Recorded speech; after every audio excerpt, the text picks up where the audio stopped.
back-to-back wins from Florianopolis, Ripper, Indiara, Asp. And, I mean, what can you say? She made that look easy, flying around the park. Tony, you said it, packing in tricks. I mean, that really was the perfect run for Indiara Asp. Yeah, she was going so fast that she almost had twice as many tricks as most everyone else. And she has upped her difficulty factor. She's still throwing those 80s tricks, but doing harder stuff. And it was by far a winning run. We love it. Judges love it. Alex White loved it. Welcome to the booth from the deck. You were right there in the mix. Well, it looked like it was a party going on. I saw high fives, hugs after runs. What was the vibe like on the deck? Oh, it was a great final here. Everybody was pumped to be here. It's a really fun new park. All the girls are just hyped to be here, and it's actually kind of a new group in the finals. We're not used to seeing some of these faces, so everybody's like their first time out. It was really exciting. It was fun to watch, and we had talked earlier, Indiara Asp, definitely the most improved from 2018 out of this women's field.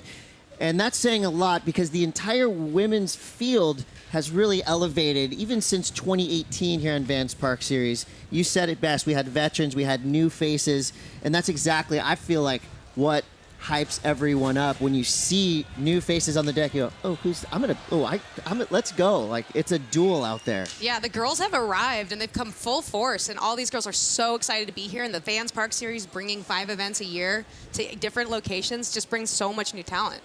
Yeah, and Tony, you're seeing a lot of skaters implementing tricks that were done 20 years before they were born, adding the new tricks. It must feel pretty cool to see a skater like Indiara Asp doing things that, you know, skaters have been doing since 1983. It's pretty cool. I love how everyone's embraced the bonelesses and the hand plants, but then also we're seeing kickflip indies and stuff like that. And it's like everything's come full circle, and it's just a great melting pot of tricks and styles. And the fact that this terrain can allow you to do all that stuff. Well, you know what I'm loving is when you look at the bios of the female skaters we have in this final in particular, Denver, Colorado. All right, that is a deep concrete scene. Of course, Florianopolis, Brazil. We know the pools in Florianopolis are no joke. Florida has pools. Santa Monica has parks. Even Haleiwa, Hawaii has a skate park.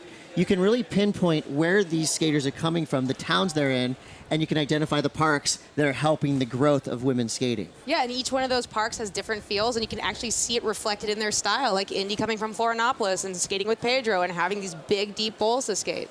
Well, the women's finals was fast-paced, incredible from beginning to end. Let's take a look at some of the highlights we just saw. This will be an absolute feast for the eyeballs as everyone just came correct. That first run, the first pass of all these skaters, the highest score there was a 72.83, and then things just quickly escalated from there. We loved what we saw from Lizzie Armanto.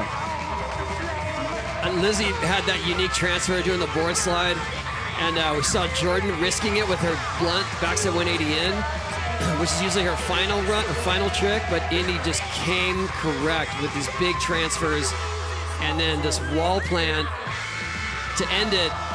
That was it. She was far and above. I liked that it was really close between Indiara and Jordan. So, Alex, I know you've judged skate events, you've competed in skate events, commentated skate events.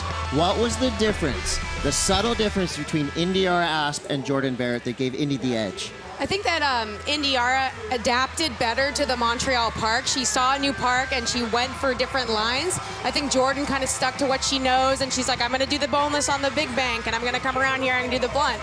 So she kind of didn't get the 2-point edge that Indy did by really like embracing the Montreal park. Well, here's your final 8. Autumn Tust made the finals. Stoked to see her getting better and better with each stop. Alana Smith almost getting the craziest McTwist we've probably seen in Women's Vans Park Series history. Mami Tezuka calling her the people's champion. Crowd is going wild. And Grace Marhofer with that nose pick entry into her run. That was just insane.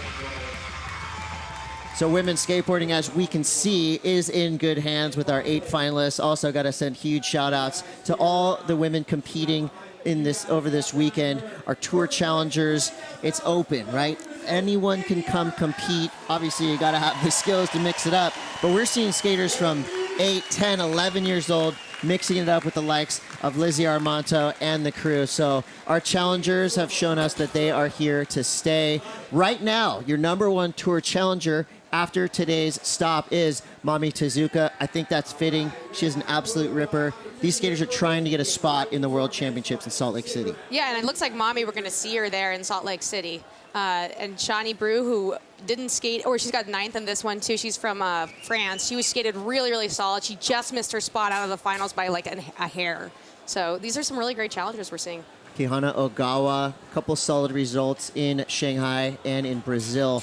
So we have Paris coming up next, and it's cool. I'm excited. You never really know what to expect I from think the Paris will women's still field. shake up those standings a little bit, though. Definitely. Yeah, you saw some of the numbers, pretty sporadic in terms of, the final results. So another incredible women's Vans Park Series event in the books.